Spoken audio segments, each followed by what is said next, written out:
Hey, everybody, welcome back to the Comic-Con Podcast, Season 2, Episode 44. We are recording this on November the 9th, a little early because big movie coming out this year, right? The last Marvel movie, Black Panther. So we, of course, got to record this early before any of us go and see it.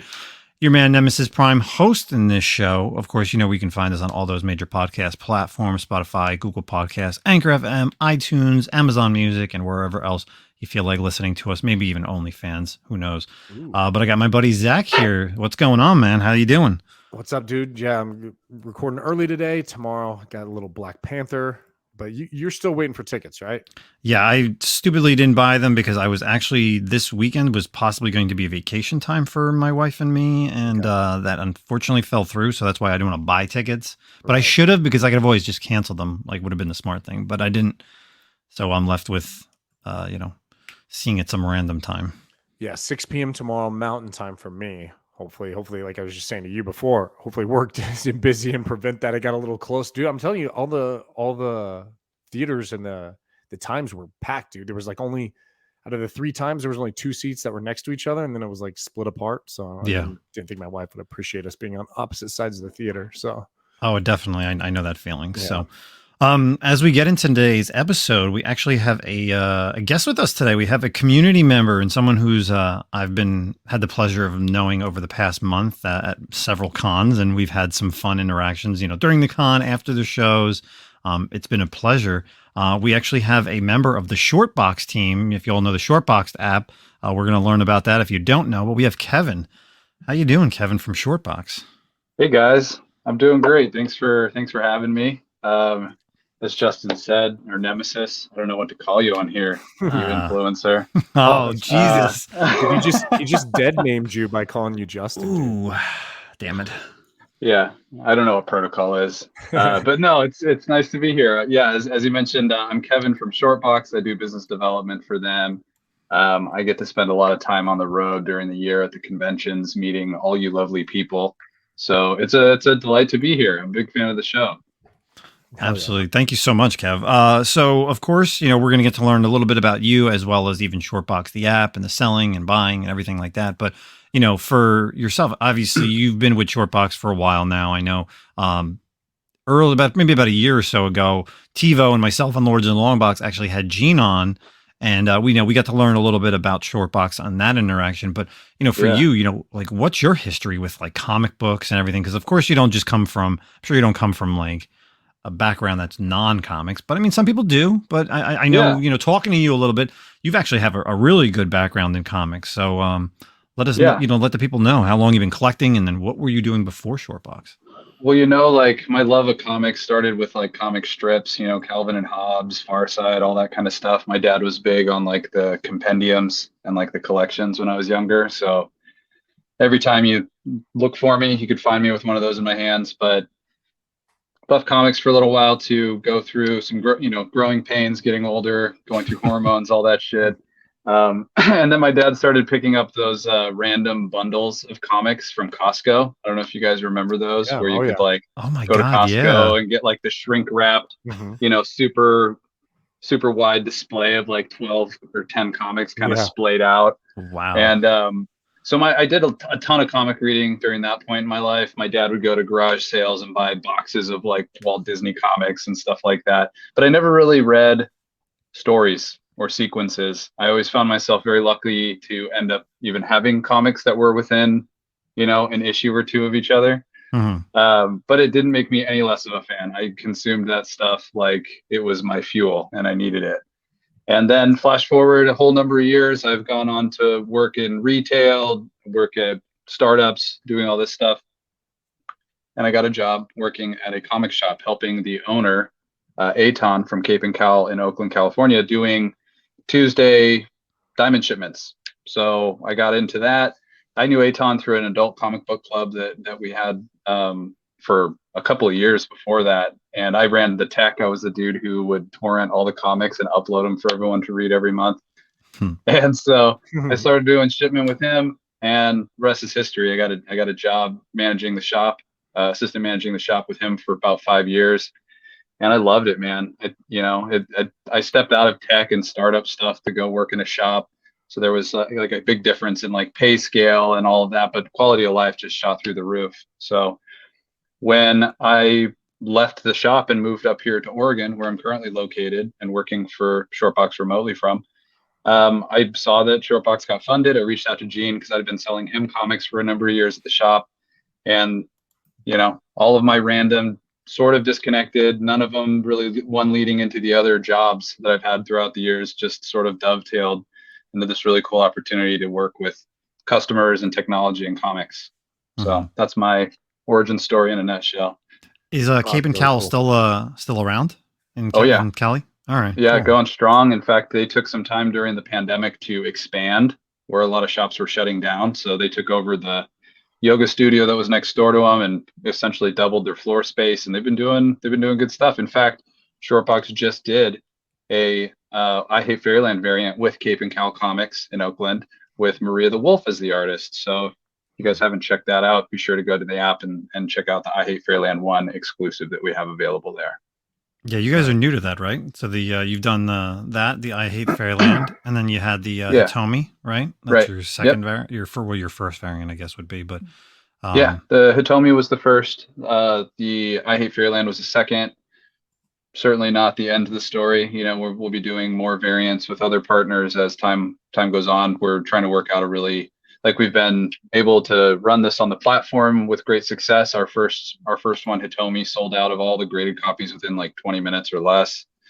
The Cape and Cal one, we had a more graded inventory, so those haven't fully sold out, but the inventory is getting pretty low. So by all accounts, we've considered both those launches a big success and look forward to doing more. That I Hate Fairyland, man, that's a lot of people looking forward to this book, and that comes out in like a week or two, right? I'd say probably 3 if we were solidifying art and stuff like that. That's usually pre-FOC, so probably 3 weeks or so. Nice. Yeah, I'm excited, man. Hey, do you guys read the original, like the first 4 volumes of I Hate Fairyland? Yeah, Scotty Young stuff, man. Yeah, I when that came out, I got all the I Hate and I Fuck Fairyland covers. Yeah, because they were just. Oh my God, it's so crazy. I'm a big Disney guy, so that whole idea of like a fairyland and how twisted it is, and with Scotty's writing / his art is pretty wild. So yeah, I still have a lot of this. I think it's like first 3 pages of the story, the moon gets its face shot off by Gertie with a cannon. Like when I would try to sell that to people at the shop, they'd pick it up and be like, "Is this okay for my kid?" I'm like, I don't know. How old's your kid? flip 3 pages in. You'll know pretty quickly if this is okay for your kid or not. Yeah. Now it's like it's either give them Twig or give them I Hate Fairyland. That's the options. It's like I think you should go with Twig. It's childish. Yeah, Twig is the more family friendly option of those, for sure. So where in Oregon are you from? So I'm living in Troutdale. It's about 15 minutes east of Portland proper. Okay. And I was up here during college in Bend, Oregon for 5-6 years doing college stuff there. Nice. So I moved back to Cali to do the startup and the comic shop and all that. And then California's expensive as hell, man. It's too much. I was living in Oakland, and I had this cool little apartment overlooking the lake in the middle of town that I got rent control in. So it's like a golden handcuff. You want to expand, you want to grow your life, but how do you do that when anything you look at that's smaller than what you have is $1,000 plus, more per month? So we decided to pull up roots and head up to Oregon, where I had a bunch of family, and it's been pretty cool. The cost of living certainly is cheaper, and it's a little more mellow than living in the thick of it in Oakland. So yeah, I grew up in Boise, Idaho, and I love the Northwest, man. It's the best, but even Boise is getting, it's just outrageously expensive these days. Yeah. Everything up there in the Northwest, it was kind of the secret for a really long time. It felt like growing up, no one knew about it. And I think the secret's out. And I think it has to do with all the California transplants, because it's too expensive. It does. So yeah, there's a little bit of that anti-California sentiment up here. Go back to your own state kind of crap, but I don't run into it a whole lot because, like you said, most of the people up here are transplants anyway. So, 8 out of 10 times you talk to somebody, they're not from here. Mm-hmm. So But what's your so obviously, Kevin, you told us the kind of about your background and stuff with comic books, yeah, but what's your like love of comic books? Like how did obviously you got it from your, with your dad. Are you yeah. currently reading stuff? Like are Oh you my still like gosh, a big yeah, collector or, working for yeah. ShortBoxed? Have you just seen too many comics and you're just like, I can't do this on a day-to-day thing? Like do you still weekly go buy books? So I get my books shipped to me from Cape and Cal. They're still my alma mater. So Oh, I, that's I cool. have a monster pull list where I'm getting like maybe 10 to 20 plus books a week. Oh, damn. So like every couple of months I hit them up and they're just like, your bill is hundreds of dollars. And but they still give me a little bit of a discount for sticking with them and because I managed there for a while. So Hmm. the deal is still sweet. Eventually, I'll probably have to transition some of the new books up here. But yeah, my pull list is huge. In fact, probably the only regret I have this year from all the con travel and everything is I just did not keep on top of my books. So I'm looking at like hundreds and hundreds of things that I need to read now. Most of it's like I have a lot of ongoing. Like I'm a huge X-Men fan, so I got a lot of the ongoing X titles. Yeah. Ooh, you're gonna have fun with those. Yeah. Oh my God. It's like the best time to be an X-Men fan right now, I feel like. Yeah. I mean, I made it all the way through Hoxpox. I made it into the most recent like reboot of X-Men. I think I'm like Yeah. 5 or 6 issues in, and then I need to catch up. So still like 10 issues or something I'm behind. But Yeah. we know how Marvel treats the X-Men and those blue chip franchises. It's just like full court press. Yep. You want one story, they'll give you 15 in different colors to check Except out. for Fantastic Four, it seems to be the one they can never really like. They're like, God, sorry, the redheaded stepchild this is family of the Marvel barely universe, the one you man. can ever do. Yeah. I know. And I don't know why it is. Like I like the Fantastic Four. I think they need to get the right treatment, is what it is. Yeah. Like they have a shitload of really good Ultimate Fantastic Four stuff, but like that's Yes. Ultimate stuff. That doesn't Right. really like apply or have any relevance to current characters and storylines. So they just need to redo it and do it well and not make it a 5-issue mini that extends for 40 issues. They just do the weirdest shit with those titles, and they're not doing the Fantastic Four any favors. Yeah, they gotta. We've talked about this a little bit in the show before. Is how Fantastic Four just needs some form of like a shakeup, man. They need like their status quo needs to be broken. Like, you know what? Yeah. Maybe a story where you send them all four scattered everywhere, and there's solo. There's no more like Fantastic Four. It's solo story on each one trying to get back to them to wherever or something. I don't know. But yeah, be careful about that wish though, because then you're going to end up with a Marvel event that's got 50 the reunion of the four. Like of course, and well, it'll be interspersed with a shit ton of symbiotes. I'm sure because that's of course maybe some scrolls. Yeah. There's always some freaking MacGuffin that they stick in there. So your main title is that X-Men? Is that your That's go-to? probably my main on the Marvel end of things. But I mean that and Spider-Man, I've been reading all the Miles stuff since Saladin Ahmed started writing it, and I freaking love that stuff. I think I dropped off after his run ended recently, and I do like Carnage by Rum V. There's a bunch of really cool titles coming out, and I'm always down to check out something new, especially if it's a character I even give half a shit about.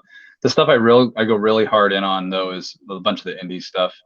Tons of Image, tons of. I don't really, I do Boom, Image. I don't do a ton of IDW. There's like occasional titles that I like that are a little more adult themed and not.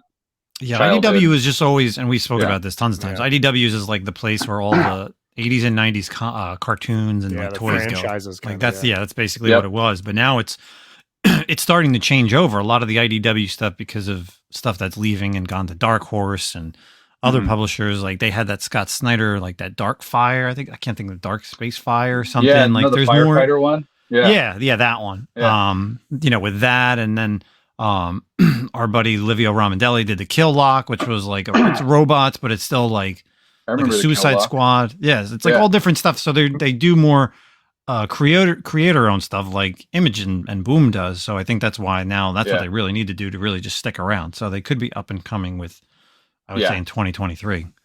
And they do make good decisions with the IDW properties. Like I just got to interview Freddie Williams II and Colin Bunn about the Power Rangers versus Godzilla. Love And Cullen like Bunn. Yeah. Cullen Bunn, dude, he's so nice. And on top of that, like his writing is always really good. I know So that when good. I'm reading a Cullen Bunn book, it's going to be good, but I also don't know what I'm getting. Mhm. Like he has a pretty good range. Yeah, it's honestly like, man, that's such a good point. Is you read you can read a certain artist or like writer. Like I feel like Tinian, I pretty know what I'm getting from Tinian. Like, and it's Yeah. great, everything's great. But Right. Cullen Bunn will write around, and I'm like, damn, this is a Cullen Bunn story. Like this doesn't even match that story or this story. Yeah. It's Yeah. crazy. You go from like Harrow County to like Bone Parish, where Yeah. people are like snorting the dead remains of Right, assassins that was so to get their wild. powers. Dude. I was like, Yeah, what the that shit fuck was am I reading? awesome. Yeah. Yeah. And like he's even done work on X-Men Blue and like a Yeah. bunch of Marvel and DC stuff. Like he's the writer's writer, man. He does so much stuff and it's all really good content. But back to what we were talking about, IDW, like it was very cool having, like, I had to read that to do the interview, and I had a blast reading it. I didn't think I would have as much fun as I did reading a Power Rangers and Godzilla comic. So like IDW makes cool choices and they have cool artists for some of those things, but Oh yeah. they're not. I think Boom is doing better because they've sort of targeted that middle-aged band of comic readers, you know, stuff like Once and Future, Something's Right. Killing the Children, that kind of stuff, you know, like they really knocked it out of the park in the last couple of years. Yeah, but that's the one thing that Boom has. So Boom has Power Rangers, and then IDW has like they had G.I. Joe, Transformers. Their biggest thing, and I know Zach reads it, is Teenage Mutant Ninja Turtles. Love it. Yeah. Love it. So good. Yeah. Yeah, So the Turtles are great, man. I feel like that's cool. what it is. They're been losing everything. Zach, have you been reading Turtles this whole time? Like, are you like old Turtle reader, or is it like a newer thing for you? Well, so I had read, you know, like not obviously when I was younger, but I have gone back. I read the Mirage stuff. The first couple volumes I had like collected in like the hardcovers for a while. Ooh, and nice. They're good. I was never crazy about them. Maybe it's also like I'm not typically like an art person, but the black and white also just kind of sucks at times unless it's kind of part of the story for me. Right. But like when they did the revamp recently God, was it maybe 2016, 2013, and now whatever this ongoing has been going on for, it's like 135 issues. So good. I mean, just knocked it out of the park. And the art is incredible. Like they keep up in the game. Like I flip through them and I'm just like expecting Turtles. I'm like, holy shit, this art's really good. And I'm trying to get Justin like addicted to it because they also do the collected edition like hardcovers that they have are badass as well. Like they're just really nice. I wish I would have collected them, and actually I kept them for like my own. But it's good. And the Power Rangers, like Justin said as well, is just Boom Studios is killing the Power Rangers game too. And I've never been a massive Power Rangers fan, but I read every single Power Rangers title now. It's so good. Yeah. That was one of the big reasons that I dove like head, feet, whatever first into the excuse me, the Radiant Black. Yes. Yeah. Milk the massive verse. Yes. Yeah. That whole universe, you know, I knew that you got a bunch of the people involved in the Power Rangers stuff coming in to write that. And I was just like, oh shit. Like the Power Rangers without all the camp, like I'm into it. So I still what's that, Dead Lucky? Dead Lucky is like my favorite one right now. Dead Lucky. I love Rogue Sun. Rogue Sun is really good. I'm really liking Rogue Sun, yeah. Dude, even Radiant, man, got tickled in my throat. Even Radiant Black, when it was just getting going, there were so many twists and turns that were complete game changers. Like the main character stops being the main character. Right. That was awesome. I was like, are you fucking kidding me? Like, this is awesome. Yeah, it was like he had this stupid, like your typical best friend who was kind of like a piece of shit, worthless dude. And then he like all of a sudden that guy's actually Radiant Black. Like he becomes the real one. That was a really cool switch for sure. Yeah. And it's made me inclined to read whatever they put out. Some of the ones they put out, like I'm not as big into the art style, but like it's still part of that universe building, and it's fun to be there at the beginning of it, you know? Yeah, agreed. And then they're dropping, you know what, Radiant Pink comes out. Our friends over at Bird City Comics have a Radiant Pink nice exclusive drop on Friday, which I'm actually really interested in. And then Inferno Girl Red, I think, is coming out soon. And I think that's it. How do you guys do your FOC? Does your comic shops use the Comic Hub app, or you guys just have to manually go in and tell them what you want? A little bit of both. Yeah. It's like if I don't order, they may not get it, but for the most part, my comic shop, he's pretty good on like Marvel, DC, and even like the indie stuff. Like he'll even go way deep into like indie because like he's an older guy, so if he sees like a writer or an artist on something, he'll just be like, yeah, I'm gonna grab it because if it doesn't sell, I'll just keep it for my collection type of thing. Yeah. So, but he's pretty good on like the Image and Boom and everything like that. I have the reverse situation. My shop really only at this point now only gets Marvel and DC, and ooh, that's a hard shake. It sucks, and so I do DCBS, but I've been going there for 15 years, and so the guy's a friend, so I do DCPS for everything else. But even still, when I walk in the shop like every week, honestly, I'm expecting to be like, hey, we didn't get this book in, and I'm like, motherfucker, and then I have to go like another shop and try to hunt it down, and it sucks. Yeah, the shipping delays and stuff like that whole shakeup with Diamond and Lunar and all that stuff during the pandemic really kind of threw things for a loop. Yeah. Like shops they used to have 1 or 2 days they'd have to do orders, and after that it became like 3 or 4 days they had to do orders. Mm-hmm. Just like just trying to stay afloat. Right. Well, and then I heard, customer service is definitely not like available for I don't think Diamond's really even employing anyone to like answer phone anymore, is what I hear. Probably not. So I don't think. I mean, there's only so many times you can hear that the system's broke before you get tired of hearing it. Right. Like if I was Diamond, I'd be like, yeah, we know, but instead we're gonna launch an online price guide or something. So you know what? I was looking up something here. What is this? Oh, never mind. Sorry. I was looking at Radiant Black stuff, and I saw something about Kyle Higgins writing a Darkhawk, and I just realized he already wrote that. Yeah. Oh, that's right. Yeah. Have you guys been reading, since we were talking about Radiant Black and like Kyle Higgins real quick, has anyone been reading Ordinary Gods at all? Oh, I love Ordinary Gods. I'm way behind, but I was reading the crap out of that when I started. I think it ends soon. It's like issue 10 or 12. It's ending soon. Sweet. And then, which is like what Justin and I talk about all the time, like the perfect arc, run it, end it, step away from it. And I definitely think it's a title that I need to go back and once it's done and like reread, just burn through all of them in a row. But it was a kind of a sleeper. It definitely is pretty good. I really like Ordinary Gods.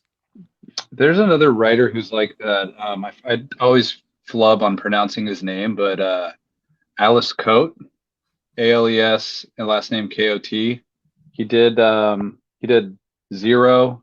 And he's got a couple of books like that where like they were really good and like really good reception, and then boom, and you're just like, where's the rest? Like leave the party when it's hot. Like he's really good at doing that. But I don't think I know who that is.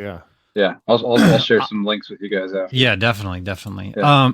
So Kevin, you talked about your history and stuff like that, and obviously we want to know where you're currently at, and obviously the app itself. That was another reason why I brought you on here, because myself, I've been using ShortBoxed for literally like the past few months. I used to use it way back in the day. I didn't really get a lot of traction, but then I decided after like a good year and a half, I says, you know what? I was like, I need to start listing some stuff on ShortBoxed. So like, tell the people what ShortBoxed is, and obviously just a little bit about the app itself and the company. So it's so ShortBoxed is an app-first marketplace for buying and selling exclusively graded books.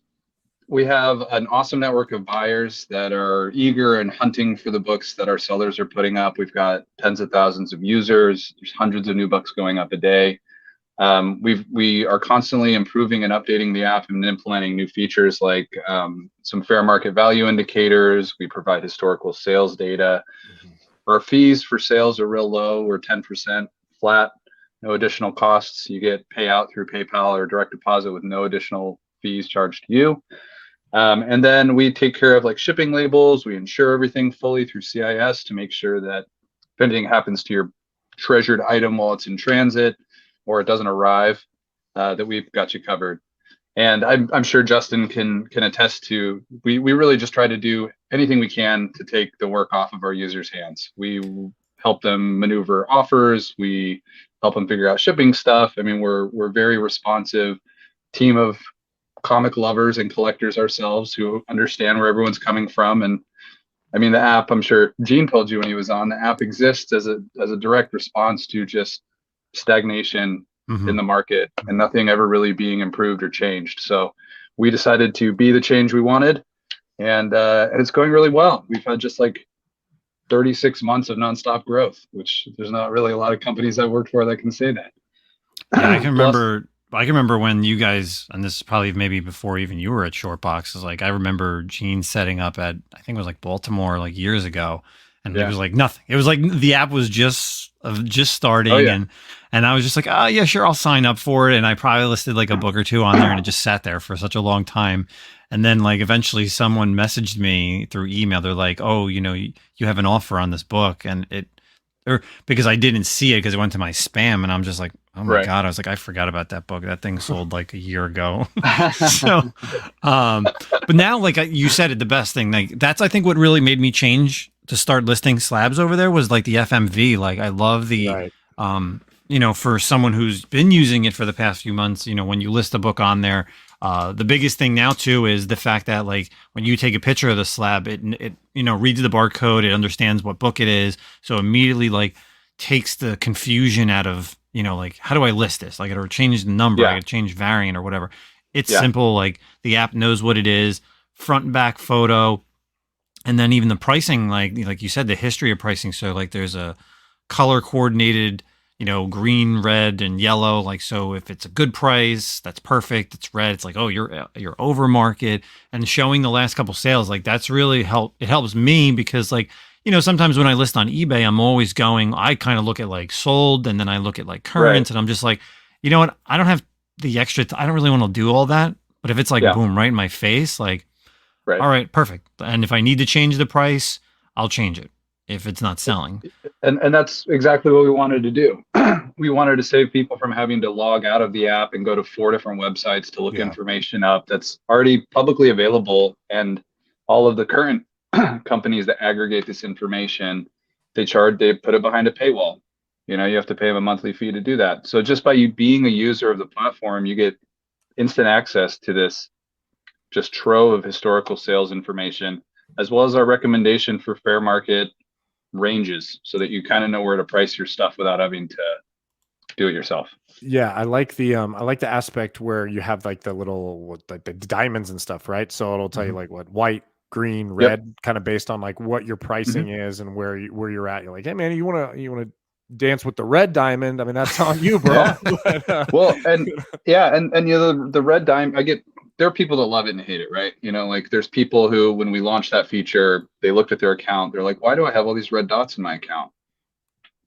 So we get into that conversation, and it's not that red is bad. I mean, if you have the only copy of something on the app and you have a red price, you're sitting in a pretty good position, because you're the only one that has that inventory, right? Or if you think the book has upward potential, they've announced a new movie, but there haven't been enough sales for it to push that fair market up. Like, as long as you're not looking for a quick sale, that's ultimately, in my mind, what the green indicator has helped with the most, is making quick sales for people so that they don't have to dig around trying to find the good deals. We sort of present it to them. We still see the same number of sales for yellow and reds. People who are going to buy yellow and red books are going to buy yellow and red books. But it has improved and sort of accelerated the sale of like green label or green dot books for folks, which was what we wanted. So. So one of the things with ShortBoxed that is, I'm curious if this is like something that'll in the future kind of be the kinks kind of worked out and whatnot, is obviously if it's like a CBCS book, right? So there's a verification needed for CBCS at the moment. It's not long. The turnaround's what, a day maybe? It's a day usually, because CBCS doesn't use the same sort of barcode or meta information. Like their registry is very obvious when you go to look up grading notes for CBCS books versus CGC. CGC pulls up everything that's on the label, so that makes it, that's where we're pulling information in from, is on that barcode scan. So CBCS also has a problem with the letters and numbers for the cert, number is real small. So unless you're taking really good pictures, it sometimes takes us a little while to figure out, the text on the label, or to manually put in the cert code and things like that. So there's definitely room for, like you'll notice when you look at it, there is sometimes, it's tiny. There's like a QR code on the back, which I can sometimes use to like snap and get the code that I need. But there are times when I'm looking at a book that has a perfectly clear image, but the CBCS number is just like got glare on it, or so it takes a little bit. But it'll improve and it'll get better. we're hoping that all the grading companies kind of step their game up a little bit, because they could all benefit by having even more robust information available for everything that they're doing. The public wants it, so hopefully one day they listen to us and give that to us. Yeah, that's definitely a great thing on the app. Like you said, I would love to see all of them almost be like that, like uniform, but it's simple enough.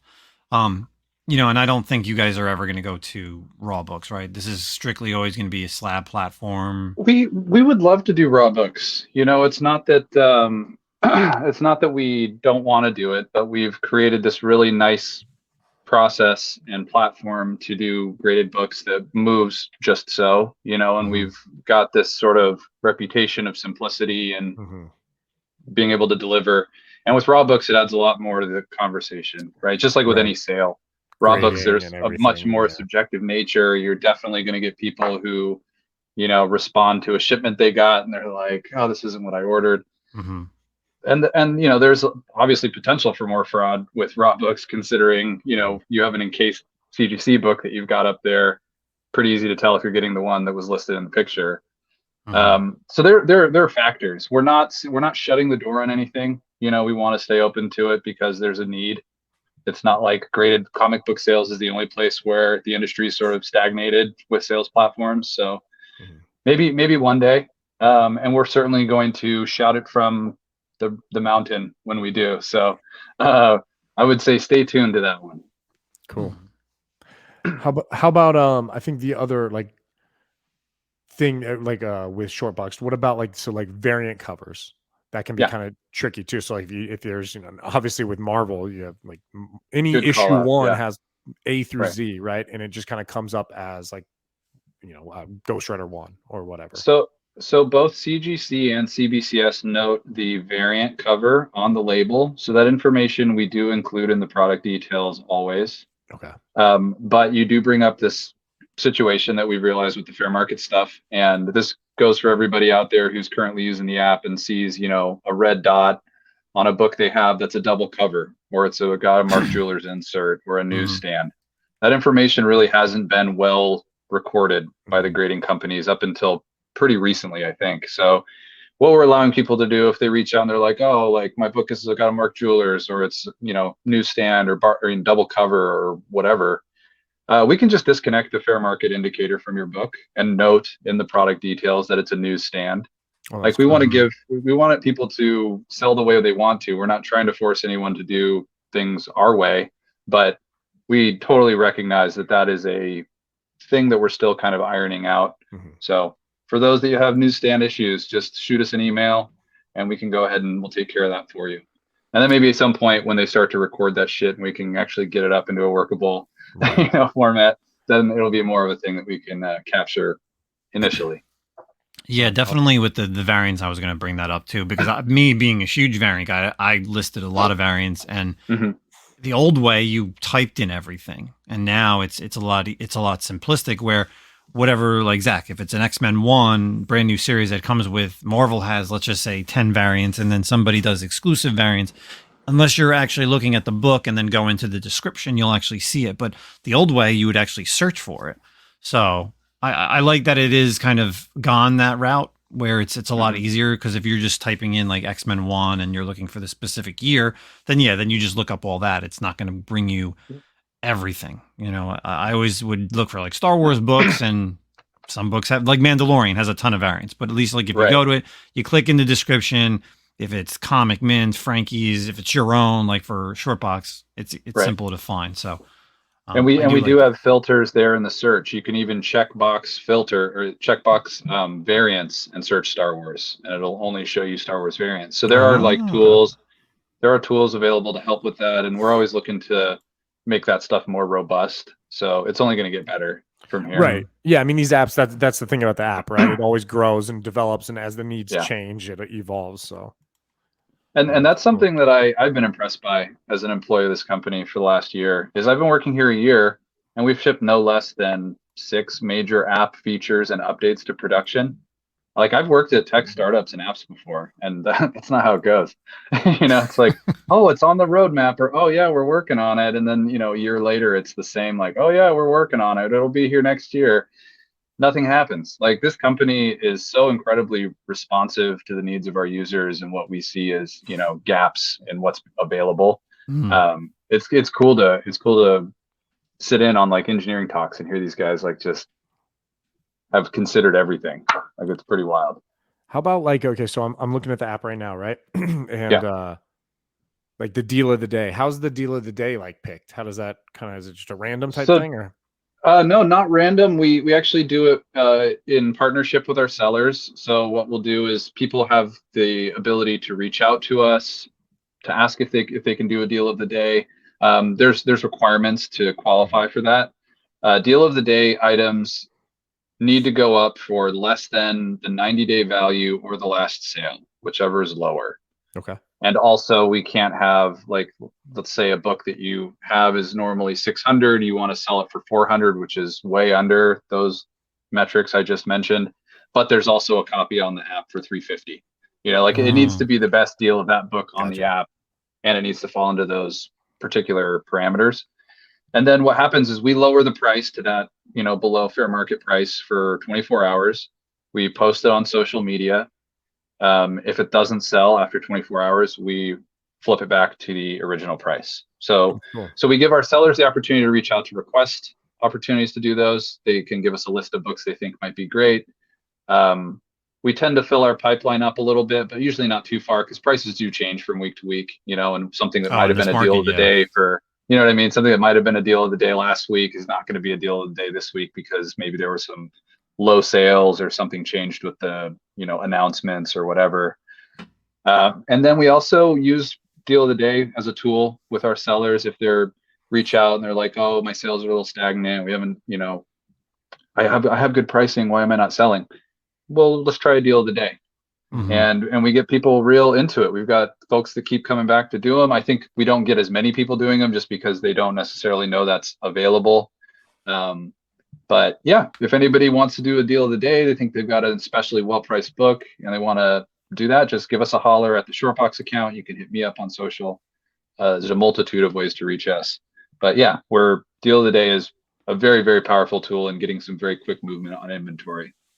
Yeah, I've seen a lot of good stuff in there between, you know, like bronze, silver age books, and even variants. Like, you know, there's times where like someone will send me the deal of the day, and by the time I log into the app, it's already been like 2 or 3 hours and the book's already sold. And I'm like, damn, that was such a good price on that variant. Yeah. I'm like, shit. Yeah.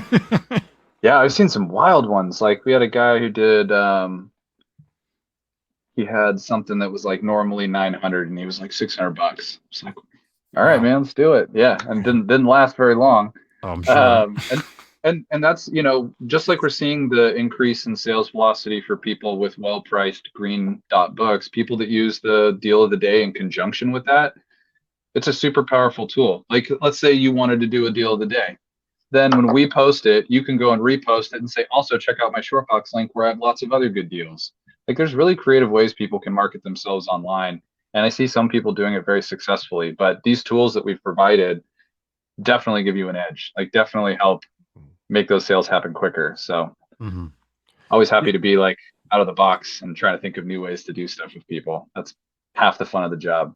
I think that one of the things that's so great about the app, and you know, Justin mentioned it as well in terms of like selling as a seller, it's just boop, take a picture, check your selection, and boom, you're good to go, right? But it's just the app all even as the buyer, it's so seamless. And you know, kind of touching on what you said earlier about, like, you know, new updates to an app. Sometimes you get apps, and I can think of a couple, one specifically where they just keep doing things and new things for the app, and they don't fix old problems. You know, it's like, hey man, make sure you're squared away.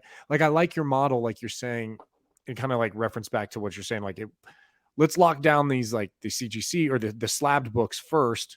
Maybe we'll get to the ungraded books in the future, but let's do this the best we can do, and then we'll move on. But instead of, like, it does feel like ShortBoxed is really making sure their product and their app and their and everything there is squared away before they move on to the next update. You know, I mean, you can see it in our booth. If any of you guys have ever seen us at a show, you come to the booth and it's like the most simple, basic display, but it's beautiful. And that's ShortBoxed in a nutshell. You know, like, it's a very, very simple platform. There's not a lot of complication or confusion when you're using it. And it makes buying comics fun again. You know, when I was applying for the job and I went and I signed up for an account, I was like, I should probably know what the F this app is all about nowadays before I get interviewed by these guys. And so I downloaded the app, I applied to be a seller, and like within a couple hours, I got an email from my guy, Mark. It's like, hey, this is Mark here at ShortBoxed, just want to welcome you personally, and like gave me this whole rigmarole of like what you should do and welcome, and we're excited to have you. And dude, I've never gotten an email like that when I've signed up for shit. Like, how many accounts do you sign up for a year? You know, just like random ones, whether it's a freaking podcast account or whether, you know. So to get a personalized email from a guy, and then I replied just to make sure, because I've also worked in tech for a while, so they get pretty crafty with those canned emails. So so I got back to him and he replied back to me, and instant best friends. Then I got hired. Now I get to work with him. But like, that really stood out for me before I even worked for the company as part of like the culture here. You know, like, we're immediately available for our users. We'll drop what we need to take care of them. And we hope they feel that. And it seems like they do. You know, this year's been really, really cool on the road, and getting to talk to people about our simple yet very sophisticated app has just been awesome. That's cool, man. And I to just to piggyback on that comment, and Kevin, you know about this because we talked about it when I was in Baltimore. Yeah. Obviously, I had books up on the app. Someone actually messaged me on an offer on a book. I countered. I waited a while. Unfortunately, since I was down in Baltimore, I didn't want to. You can. What's great about the app is then you can also put your app in vacation mode. So in the event that like you are not going to be around, and so you can't ship anything. So I put my app in vacation mode, and Mark hit me up through email saying, hey, you know, I have a buyer for this book who's interested. You know, is it still for sale? I saw that you're on vacation mode.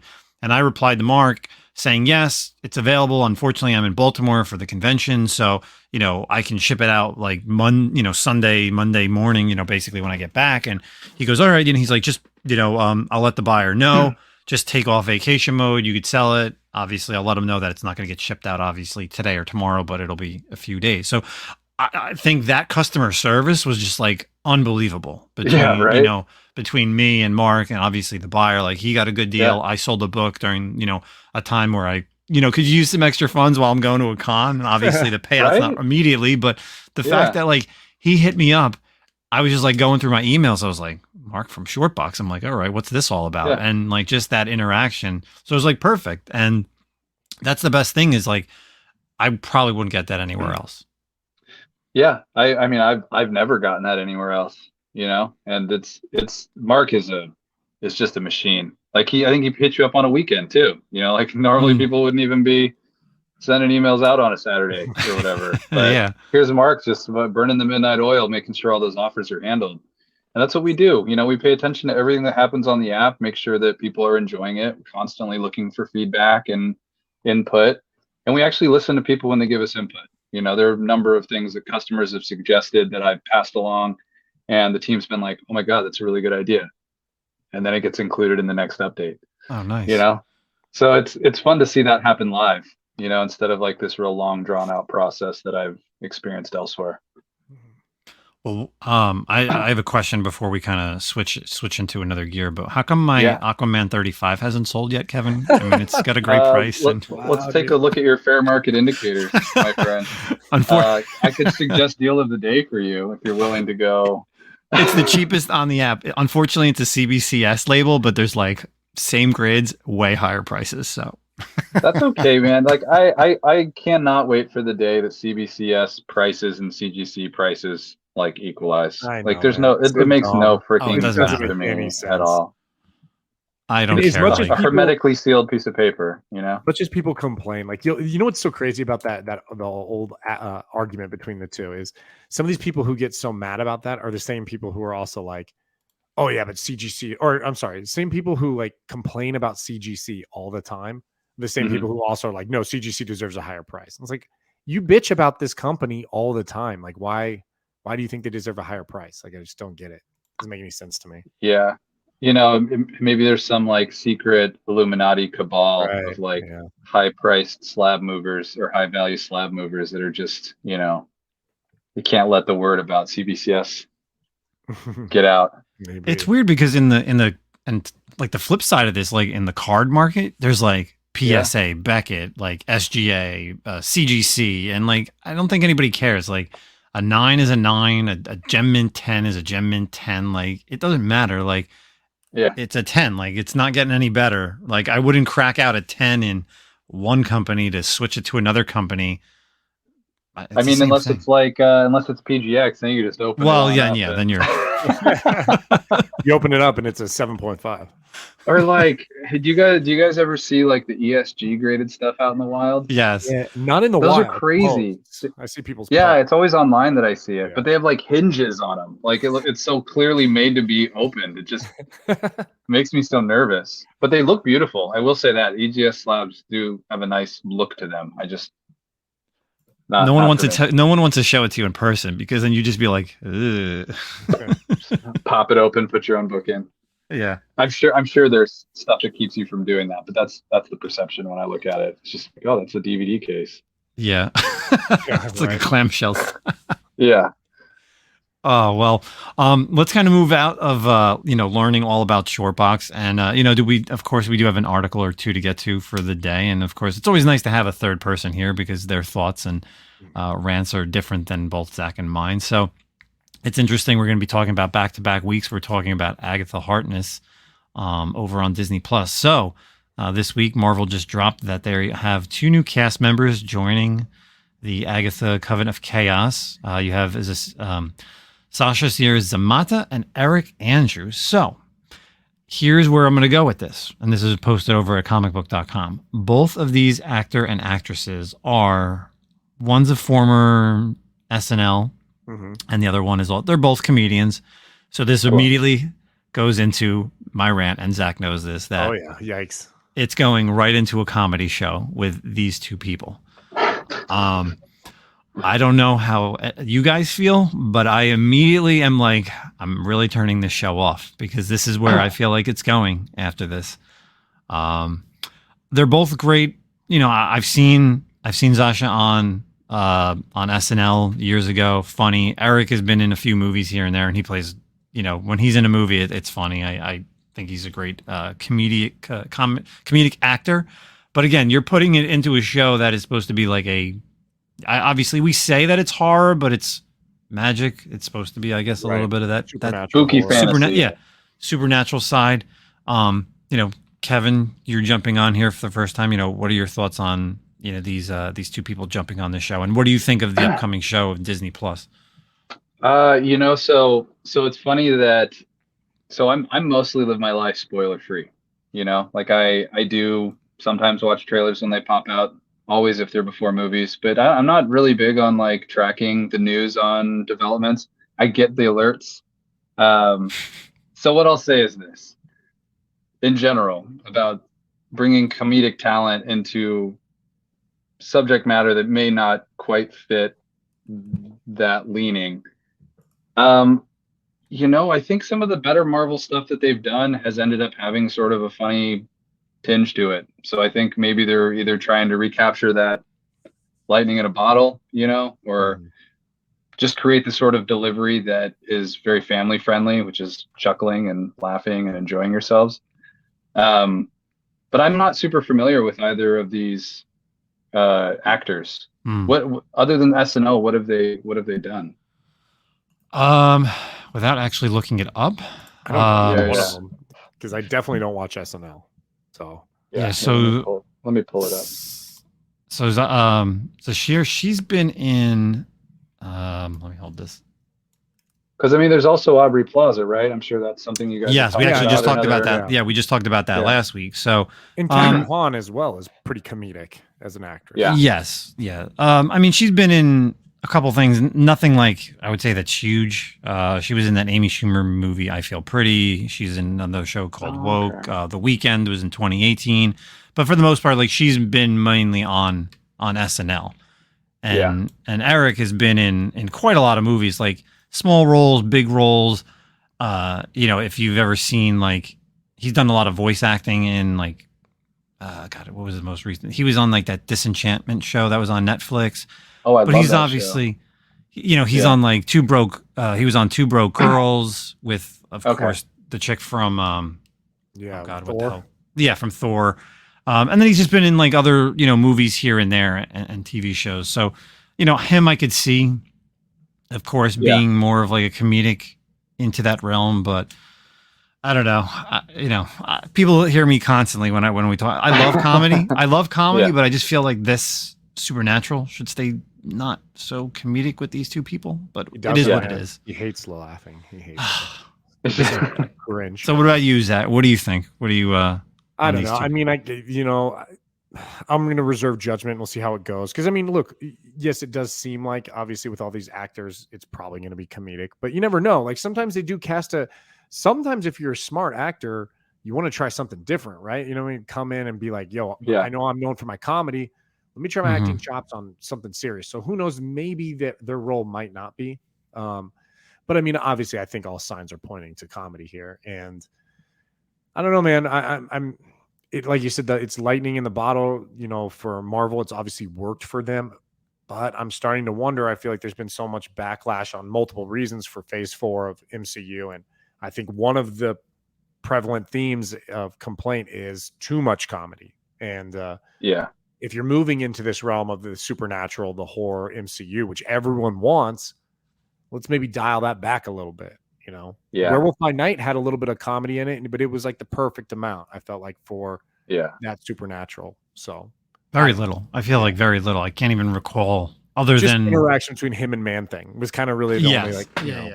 there was some campiness, but that was kind of the genre as well. So, but Yeah. we'll see. I wonder if these comedic actors can do camp, because that would be the way to save it. Like keeping Right. comedy, but also keeping the horror vibes. If Mhm. they stick with camp as opposed to comedy, then they Yeah. could do it, I think. That's where you want to go. Well, look, Aubrey Plaza, if you watch Legion, like she wasn't funny in Legion. I mean, she was kind of dark, and like it was like that dark comedy that she was so great in Yeah. Parks and Rec. It was obviously more comedy there, but in Mhm. Legion, she kind of had that, like, she had edge to her. So Yeah. she can do it. Yeah. And I don't blame comedians wanting to get, move on from Saturday Night Live eventually and do something else. You That's don't the want to be point, a right? 40-year-old cast member on Saturday Night Live. Yeah. Well, let's get out of there's not much comic book news, which is crazy. So and that's really the only other stuff that we really want to talk about tonight. And keeping comic book related, we always end our show with what are we currently reading. So it's always nice again to have someone here because for the most part, Zach and I typically will always pick the same type of titles, and it's good to hear that Kevin has a huge stack of books that he's reading, getting from his old LCS. So with He's what are gonna we be currently reading? He's gonna be like, yo, I'm reading this new story by Spider-Man. It's called the Clone War Saga. He'll tell Marvel us about a book Super called Secret Wars. He'll tell us about Something is Killing the Children, like nobody knows about this. But Zach, what do you got this week for what are we currently reading? Man, I got a great book. So I kind of talked about this on Lords of the Long Box the other night with Tim and in chat. But the book I picked up, it might have been 2 weeks old now at this point, but it's Hell to Pay, #1, Charles Soule. And I think it's Melissa Rosenberg. I'll have to look here. I love Charles Soule. Rochelle Rosenberg is the colorist, but yeah, Charles Soule, Will Sliney is the artist, Chris Crank is the letterer. So good. How do I explain it? I guess it's kind of like Indiana Jones meets Supernatural meets kind of like Hellscape type stuff. And I know we're kind of pushing it on time here, but like just an idea of what it is. There's a general theme called the Shrouded College that kind of deals in the supernatural aspect. And what I really think is going to be fun about this series is they're telling it in arcs outside of, obviously we all, 6-issue, 5-issue arcs on a story, but this, like, they're going to do 5 issues based on, like, let's say 2 characters tied to the Shrouded Castle. And then they'll also go, the next 5 issues are going to be about other characters who are also working for this Shrouded Castle that may not be connected, but you might see at the end, like connection all the way. So the Shrouded College, kind of like, to give you an idea, the Shrouded College has these 2 people they've rescued from something horrific in their life, and now they owe them. And so the college is like, go find these coins. And there's 666 coins from hell. They're on Earth. And each coin that's been used has been kind of like tied to a very prominent horrible situation in Earth's history or in mankind's history. So they have to go track these down. And man, it was really cool. Awesome. Wow. Artwork's great. Check it out. It's badass. And like you said, dude, Charles Soule is the shit, man. Huh. Yeah. Interesting. That's So no hot garbage this week. No hot garbage, dude. That's crazy. I'm surprised I didn't know about that. So now I literally need to go out and buy check out Hell to Pay, because I know you were talking about it in our group chat, and I didn't understand what you guys were talking about. So now I'm actually going to have to go find it. So, anything else you're currently reading? Me? Yeah. Oh, I mean, anything this week that was hot big that you liked? Are you hinting at something? Maybe. I don't know. What came out? What else came out this week that was really good? I'm surprised maybe not. I'm surprised you didn't talk about Ghost Rider. Oh, Ghost Rider was awesome, but I was trying to go a little different. It's always X-Men or Ghost Rider. No, I know. Okay. All right. Kevin, what are you currently reading? Well, since I've got such a impressive backlog of comics that I need to catch up on, I tend to dip into my bookshelf quite a bit and reread. But when I was in New York, pre-Baltimore, I stopped at a bookstore and I grabbed some trades that I'd never seen, that I'm really into. First up, I've got volume 1 and 2 of Deadpool Samurai, a rare collaboration between Marvel and Viz Media. I've never heard of it. I know, right? And it's Deadpool starting his own superhero group called like the Deadpool Samurais or something out in Japan. And it's awesome. Like he already breaks the fourth wall, and he does it even more in this. And he makes fun of like different tropes in manga, which I love. And yeah, you got like Captain America looking like a K-pop band member, you know, like a super beautiful face, and like it's just super, super fun. So I've been enjoying that. And then I stumbled across this book that makes sense. I didn't know it existed because it's not published by one of the big comic publisher. This is a book called The Night Eaters by Marjorie Liu and Sana Takeda. Okay, yeah. I know Marjorie that crew Liu does the mantras, Yeah. So and it's also, I don't think Sana Takeda has done anything other than Monstrous. So this is, I think, maybe one of her only other titles that she's done outside of that world that she's built. And it's the same amazing art as Monstrous, but it's a story about this like immigrant family who lives next to this like creepy old abandoned house. And at some point, like the twin boy and girl that live at the house get conscripted by their old, you know, traditional mother to go clean out this haunted house. And it gets real creepy real fast. Kind of like kids horror, but maybe young adult horror. Real fun. And it's a hardcover. It's one of 3 volumes that's set to come out. So I'm going to keep reading it as it comes out. I like that. And then on my reread pile, I'm currently rereading the volume 1 hardcover collection of Once and Future by Boom Studios. Okay. Hell yeah. One of my faves of all time. Dan Mora, chef's kiss on the art. It's just too good. Yeah. I like how I said Once in Future, and we all just sort of like nodded our heads and like leaned back in our chairs, like, oh, it's all gonna be okay. Dude, I mean, like, name 3 more awesome things besides Arthurian legend, Kieran Gillen, and Dan Mora. Like, I mean, and then all together, Jesus. I mean, just went from 6 to midnight over here. So we did. We just went from little hand to big hand. I had to do a video podcast, and that was my pick for the comic shop when I was working at Cape and Cal, and we did a full like hour-long episode where I did a bunch of research into old Arthurian legend and found like how it connected with the art and stuff that was happening in the story. And I thought I knew Arthurian legend, but apparently all I knew was the Sword and the Stone. So, so it was really cool getting into it. Did you ever see The Green Knight? Did you ever see that movie? Yeah, like just so much, you know, obviously, and then he shows up in Once and Future. But yeah, Zach and I have talked since that series started, and we've been doing the podcast like Once and Future. Another perfect thing. 30 issues in and out, like done. Yeah, it was great. You know, that leaves it open for a possible, you know, reconnection. But man, I love Once and Future, and that's like It's one of the few series that, Zach and I always talk about this. More so Zach is like, he'll finish a series and then list it up on eBay. I'm kind of hesitant, but like once in future, like I'm going to keep that series. I love reading that. Yeah. Now that it's done, I want to go like you're doing it, like rereading it. Cause there's just so much things that like, it took so long to finish in a way, but it's in a perfect 30 issues. It's not like I need to sit and read 100 issues. Right. And right next to my bed on my nightstand is a gun. Is a gun. And right next to that gun is Thomas Mallory's La Morte de Arthur. And I read like a story every night almost. And I love Arthurian legends since like I was a kid. Yeah. It's just Well, it's crazy to me, and I didn't realize how many different Arthurian legends there are. Like how many versions of the same legend there are. Mm-hmm. Like literally, historically, you can like map the different versions of Arthurian legend throughout the ages. Too, yeah. The French have their own version, and the British, and it's very interesting. It's very interesting. It's very cool. And of course, I'm a sucker for the fucking. I'm a sucker for the slipcase. The slipcase hardcovers that Boom puts out. I got the same thing for Something's Killing the Children. I'm waiting for volume 2 of that. That's the whole all 30. This is the first 15, I believe. Man, I fucked up and didn't order that, man. It's nice. I'm sure you could find it. I'll keep my eyes peeled for you at the cons next year. It's one of those ones that I'm sure it's around, but you just got to find the right bookshop that has it collecting dust on a shelf somewhere. Yeah, that's those nice slipcases, and that's like previously how we were talking about.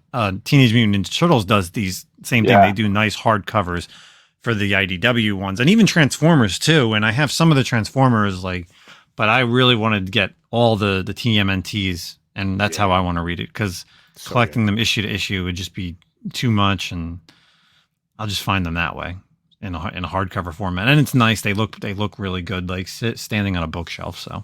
Oh, you know what? It's actually on DCBS, relisted for $51.99. There you go. Oh, dude, steal! I think it was $59.99 when it came out. So you just saved yourself $8 by not ordering it. And I just found eBay for $50. Buy it now or make an offer. Try that guy out.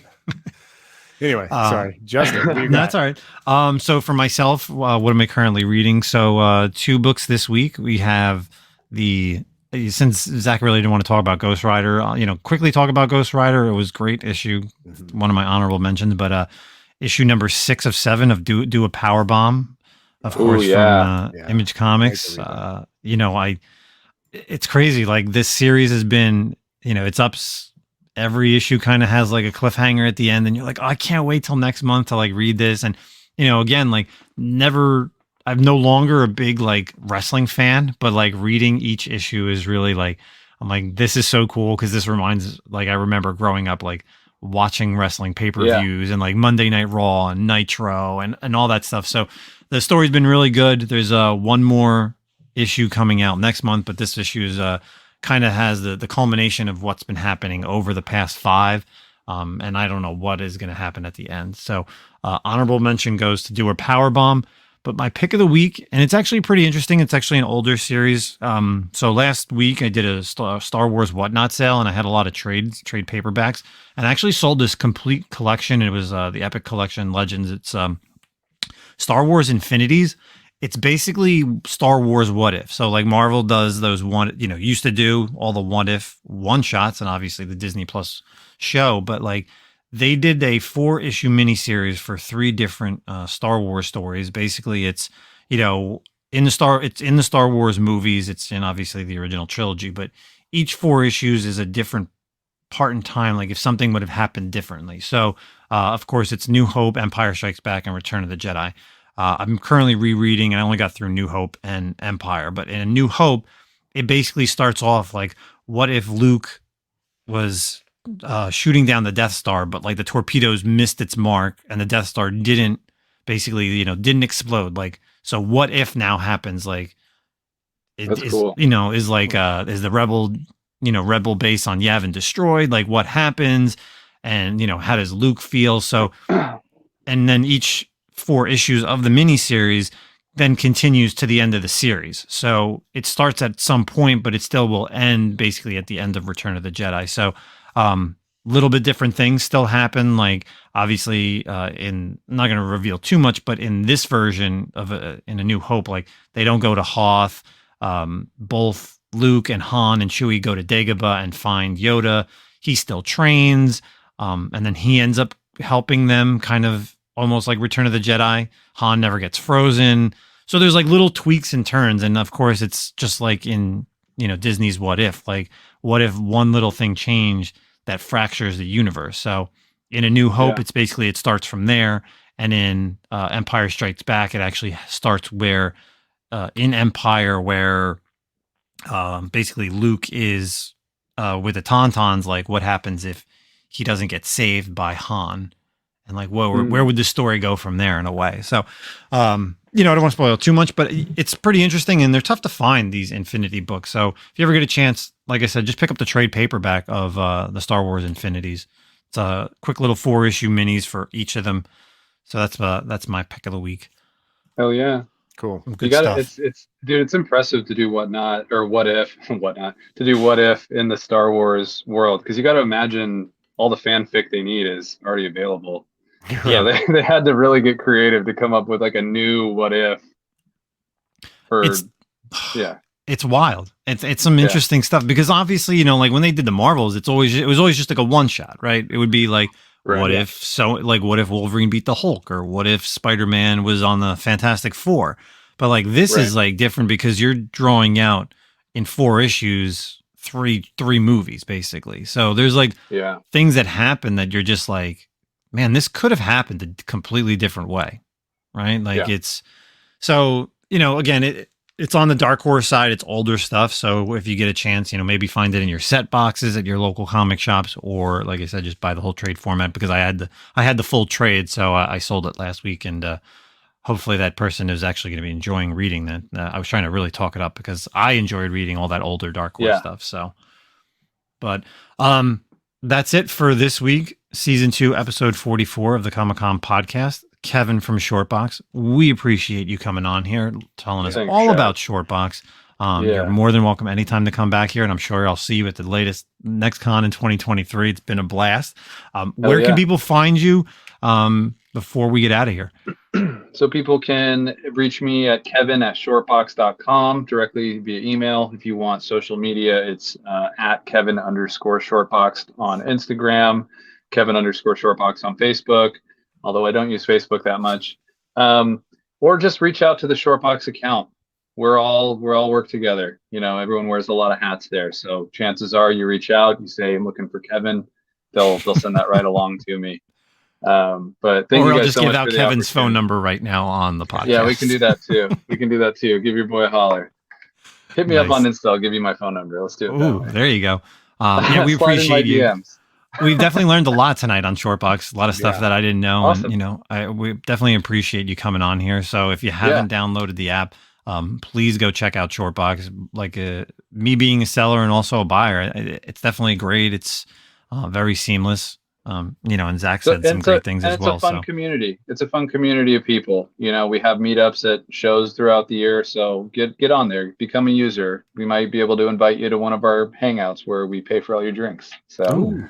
I'm waiting for my first sale, man. I'm trying to log my first sale. So hit me up. Hit me up at Kevin_Shortbox. And no, holler at me, and I'll get you set up, brother. Maybe we can do a deal of the day. Oh, I gotta put some more books up. Actually, and we got like 7. We could do that. Yeah, that's usually a really good way to get more sales. Yeah. Right. Awesome.